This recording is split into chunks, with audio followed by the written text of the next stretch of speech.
Ending the shutdown. The U.S. Senate coming to a compromise today to reopen the federal government, at least for now. A new temporary budget deal reached. It'll keep the wheels turning for roughly the next 3 weeks, but a major battle over a big sticking point, that's immigration, is still looming.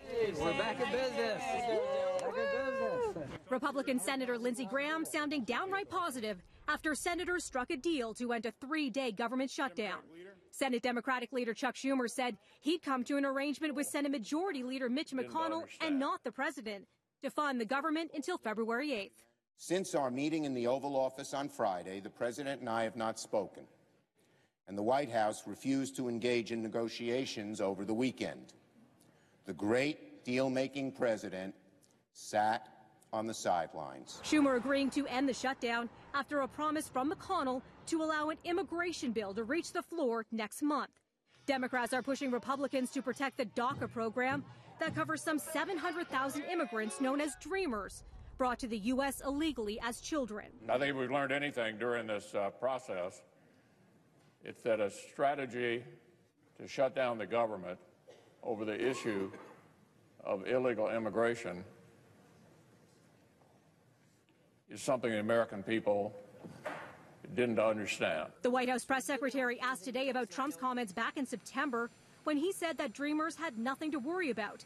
Here's her response to the question, is that still the case? We want to find a solution on the DACA program, and we're going to hope that Democrats are willing to work with us to make sure we actually resolve this issue. John? There are a lot of dreamers in this country who are sort of living on pins and needles, not knowing what their fate is and has in store for them. What is this White House's message to that population of people? I think that they should storm Capitol Hill and protest there, because that is the place that has held up this discussion. To Israel now, where U.S. Vice President Mike Pence addressed that country's parliament. In the weeks ahead, our administration will advance its plan to open the United States Embassy in Jerusalem.